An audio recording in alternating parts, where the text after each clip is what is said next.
welcome back to my channel. It is me, the Tsogofatso, and today I'm feeling pretty excited because as you can see from the title of the video, or if you follow me on social media, you would have seen that I recently bought my first car.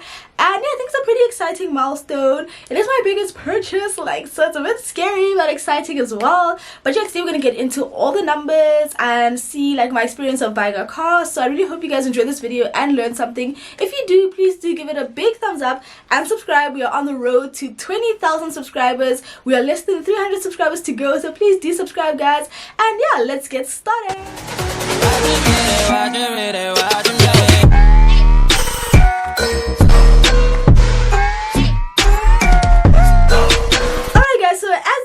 I'm just gonna be chatting, nothing too serious. I'm gonna be sharing my whole experience since day one. So I started working in March 2021, and since then I kind of felt like I should get a car. I'm a working lady now, which I think a lot of people think that way. So I think a month before I started working, I read the book You're Not Broke, You're Pre-Rich. You're probably tired of me talking about that book, but I'm gonna mention it all the time because it really helped me out so much. I'm actually gonna be giving away a copy of that book at the end of this video, so do stay tuned if you're interested. But yeah, guys, I read that book, and one of the chapters is about buying a car. So the author of the book, Mapalo Maku, one of the questions he said, why do you want a car, and why do you want the car that you want? And since that day, I was like, she's kind of spitting. Because why? Why? I just started working. Why do I need to be spending my money on a car? So since then, I'm like, let me calm down a little bit. Let me think. I'm like, okay, do I really need a car? Because I worked pretty close to home, like a 10-15 minute drive. So I'm like, I'm Ubering, and I have public transport. So yeah, so I decided to calm down. No, I'm not getting a car. So I worked a couple of months, and then around, I think probably June, July last year, again I started thinking I've been working for 3 months or 4 months now, surely that thought can come back. So I decided to start working on my credit score. So my goal ever since, starting to think about getting a car was to buy it cash. So I wanted to save up and buy my car cash. I think honestly it's the best way because you don't have to pay interest. But yeah, so I started thinking about buying it cash, and I was like, I don't know. So I'm like, let me just work on my credit score while I think about this. So I did get a clothing account to work on my credit score. I know some people don't recommend it, but I felt like it was a good way for me because I can control myself. So I know I wouldn't go crazy buying clothes and stuff, so just be using it just to build up my credit score. So that's what I did, and it did boost up my credit score a bit. And then in October last year, I was like, okay, I came to the decision that I'm not going to buy a car cash, I'm going to finance a car.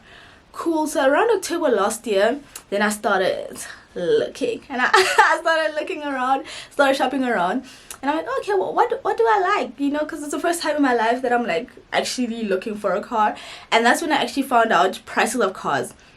So guys, if you're ever planning to buy a car in your life, start now, just knowing prices of things. I was so out of touch with everything. I just didn't know how much cars cost. So when I started looking, because I'm like, what can I get? Maybe can I get a Merc as my first car, And I started looking at the prices. I'm like, oh, that's not happening. That's not happening.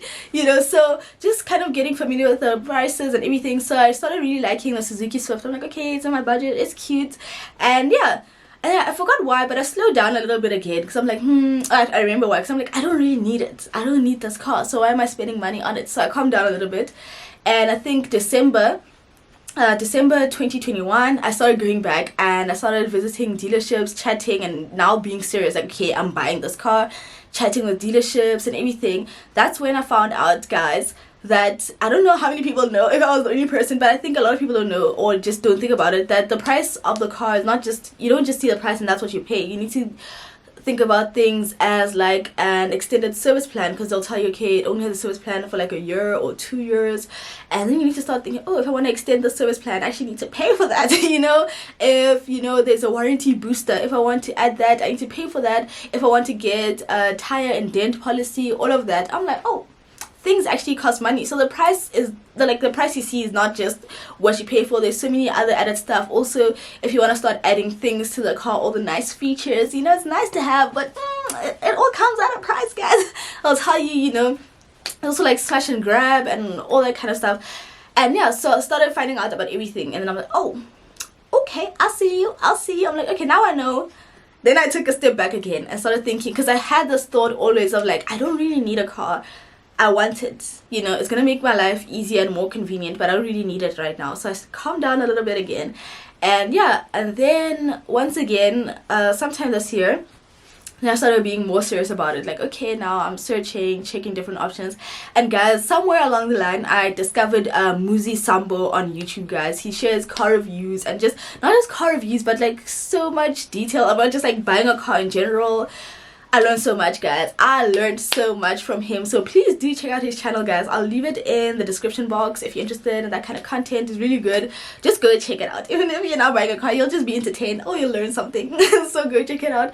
And yeah, guys, so I watched these videos and I was learning so much. But yeah, so now I started getting serious. So I went to the Suzuki dealership. I was ready.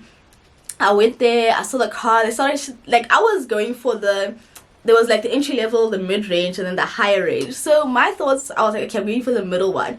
And then I went there. I saw the higher range one. They like push to start. All these things, like this fancy what is it? Entertainment system. The radio thing. The radio system. That word just completely just like disappeared from me. But like the radio system, like, this is fancy, this is nice, I'm a hard-working lady, I deserve nice things, you know. So I'm like, this is kind of nice. But then I was looking at the price tag and I was like, when I started this you know, looking for a car, I started at a certain price and I said, this is my price. Then slowly things start to go up and up and up, and I was at about like 50,000 of over what I wanted to spend initially. So yeah, but then I was like, okay, it's a nice car, I'm gonna be driving it for like 5 years, and I convinced myself like, okay, yeah, this is the car I'm getting, and had already decided. And yeah, and guys, let me tell you, salespeople, sorry to say it, they are not your friends. They are not your friends. They're salespeople. They're really good at their jobs, at like selling you that car. So before you walk into a dealership, know what you want, know what you're willing to spend. And what I've also learned recently while doing a lot of research, don't tell them that, oh, I want to spend like 4,000 a month or something. Tell them the price of the car that you want to spend, because if you say, for example, you want to spend like 4,000 a month, they will adjust things. They will add like a balloon payment. And so a balloon payment, guys, I'll try to explain it in very simple terms. Is basically when let's say you want to buy a car that's 200,000 rands, the bank will finance you for 150,000 rands, and then you'll still owe them 50,000 at the end of your term. So it's either you need to pay back a lump sum of that, you know, balloon payment, or you need to get financing again so that you can pay that. Yeah, so that's how it works. But yeah, so guys, don't say that you want to pay a certain amount, because they will adjust things. They will adjust so many things. And try to get as much information before you go in there, because there's so many things I don't know. So just try to be informed about certain things, how much you want to spend, about interest and all that kind of stuff. Well, another thing I noticed about salespeople, they just work fast. They was like, hi ma'am, welcome, like, I can give you this car by the end of the week, everything, this car is yours, like, you know, if you want this color, I only have one in this color. And I'm like, I'm not in a rush, you know. I don't know why, but they're so like fast. They're like, no, you need to fill it. Like, I remember when I went to check out the Suzuki Swift GLX, I really liked it. It looked really cute. I was like, this is nice. Like, yeah, fill in the application papers right now, and yeah, it can be yours like by Tuesday. And I'm like, no thanks, I just need to go home and think. Like, so they are really like trying to make those sales and pushing those sales. They're really good at their job. So if you're a salesperson, shout out to you, because guys, you're good. But I think you need to remember, like, before you leave home, you need to know what you're looking for, and you need to know, like, am I trying to do this application, everything today or not? So if you're not planning, don't change your mind when you get there. Go home and think about things. I'm telling you guys, go home and think about things. Alright, so yeah guys, so go home. So yeah, one time I was there and the guy was really just ready for me to do this application, and I was like, not today, I need to go home and think about it. And I actually went home to think about it, and I was being real with myself. I'm like, I don't need a car. I want a car because I feel like it's going to make my life like nicer and more convenient, you know. So I don't want to be spending so much money on it. And that's why I was like, okay, you know what? Then I started looking at used cars.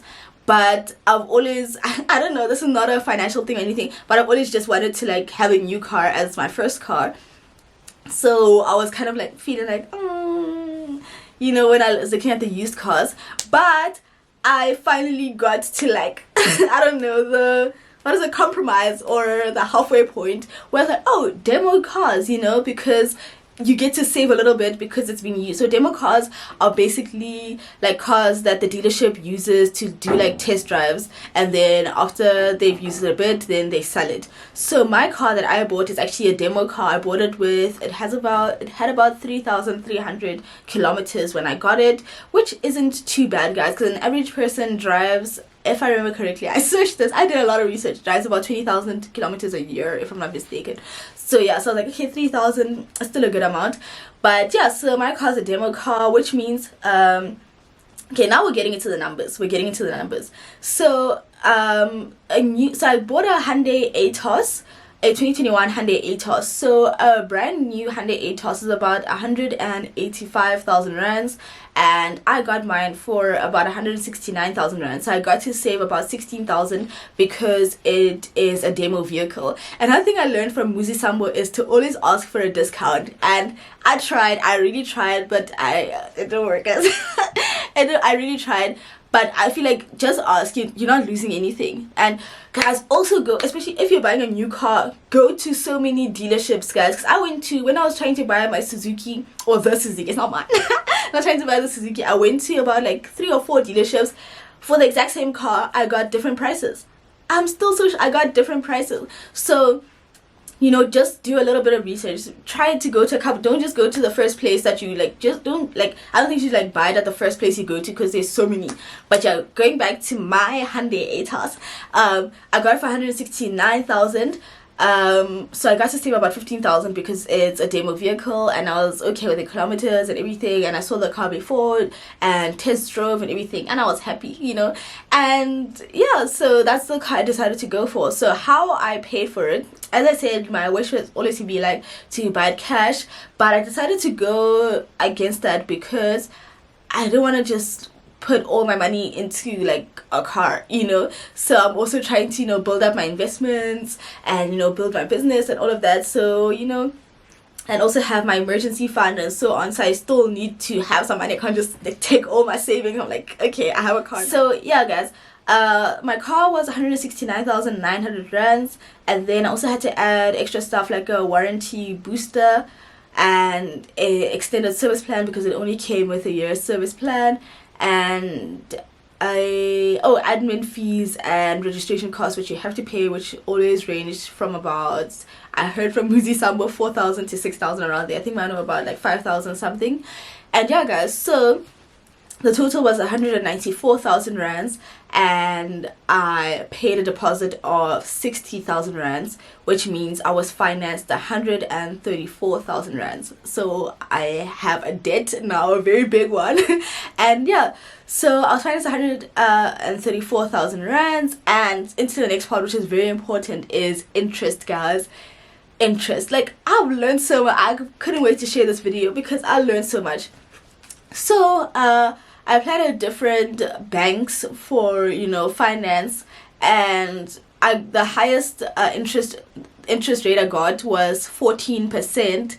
I got like 14%, like 13.5 and like 12.4, and I was like, this is kind of really high, you know. I was like, okay, this is kind of high, and I know I'm like, you know, my credit profile is I'm still trying to build it up, but I was like, this is high, I can't do this.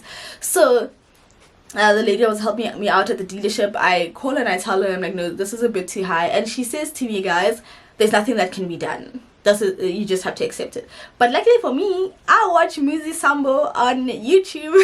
So I was like, she was like, nothing can be done, and I'm like, I'm not willing to, you know, pay such a high interest rate.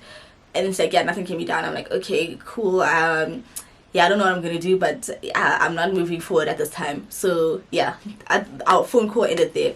The following day in the morning, she calls me and she's like, hi, I managed to get you a linked interest rate of 9.25% and a fixed interest rate of 11.4%. And I was like, wait a minute, you were just telling me that nothing could be done, you know? So I was just like, guys, always try. But yeah, and also, so linked interest rate is linked to the prime interest rate, which honestly, I don't know too much about it, but I know that, for example, it goes up and down. I don't think I really don't know much about it, so I'm not gonna say too much. But yeah, for example, so if the prime interest rate goes up, then my interest rate is also going to go up because I was financed one. I think I don't want to use the wrong terms, but it's like 1% over the prime interest rate. So the current prime interest rate is 8.25%, and then the interest rate I was charged was 9.25%. So if the prime interest rate goes to, for example, 9%, then the interest rate that I'm charged is 10%. Or if the prime interest rate goes to 7.25%, then the interest rate that I pay is 8.5%. And then a fixed interest rate is, it just stays that way throughout your throughout the term of like your finance. So if I had chosen the fixed interest rate of 11.4%, then that's what it would have been throughout the whole term. But yeah, guys, so always, like, guys, ask questions when you don't, because like I bought a demo car and I saw on the features that it said that it already has like the smash and grab, I forgot what it's called, installed, you know. And when I was checking on the things that I'm charged for from the dealership, they were like smash and grab, and I'm like, but the car already has it. And they're like, oh, sorry, then they removed it. So I really think sometimes they're just trying to trick you into paying for things if you're not looking. Like, just look at everything line by line and just make sure everything is correct and you understand. Because I was asking so many questions, I wasn't even afraid of like sounding like I don't know. Well, okay, so I learned as much as I could before going in, but when I wasn't sure, I would just ask, like, so what does this mean, or why this instead of this? Because I'm like, I don't know these things, I'm not going to pretend, you know. They need to inform me so I can make an informed decision. So I guess my biggest takeaway is just try to learn as much as you can before going in there. Decide, before you even walk into the dealership, kind of decide like how much do you want to spend and so on, how you're going to finance this car, like are you paying cash, are you going to finance it, and so on. Another thing, guys, when you're looking for a car, you need to look at yourself and what you can afford. And I think one thing, like, some of these articles are so misleading because they'll say, oh, if you earn a certain salary, you can afford a car of so much, if you can, you know. But I think another important thing to remember is insurance and petrol. And petrol, guys, I'm part of the crew that's complaining now because it just went up by like $2.50, and I'm like, do you guys think if I ask the dealership nicely, they'll take this car back? Because it's petrol is just going up. But yes, I think other things to consider, guys: insurance, petrol, and, you know, the installments. So look at everything together, like, okay, does this make sense? Can I afford everything together? So my goal with buying my first car was to comfortably afford my car, you know, not to have to like stop living life or stop investing, stop saving just because now I have a car. So yeah, so that's what I did. That's why I went for my Hyundai Atos, the demo car, and I paid a deposit. So my installments now add up to, it's about 2,830 rands. And then I'm guessing I don't drive around too much. Maybe I'll come back with an update because I've never like had to pay for petrol before. So that I'm guessing it's gonna cost me about 1,800 rands, 1,500 rands, depending on how high it keeps going. But yeah, that's what my guess is for now. And then there's also insurance. I got insurance with a tracker, and it cost me about 1,200 rands because I'm pretty young and a new driver, you know. So those things also play a role when you have to pay for insurance. So those are all the numbers, guys. But yeah, that was like everything about my first car. And it has been such a journey just to finalize everything, make sure like I'm making the right decision. It was a tough decision to make, to get a car, because as I said, I didn't need it. So I'm like, you know, but I really believe it's gonna make my life like more convenient and nicer. And I think it will help me out, you know, getting to places and stuff like that. And yeah, so my goal with this car is to pay it off as quick as I can. So I'm pushing that. I did go for a lower installment, and sorry, I forgot to mention an important part. My car's financed for 60 months.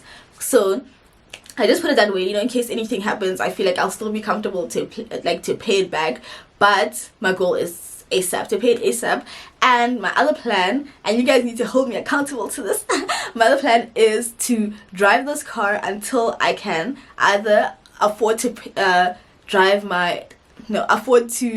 buy my dream car, either cash or comfortably like finance it, if that makes sense. I'm gonna, whether that takes me like a year, whether that takes me 5 years, that's my plan, to just drive this car until I can comfortably afford to like buy my dream car. So guys, if you see me trying to think about something else, stop me. But yeah, guys, that's me and my car buying experience.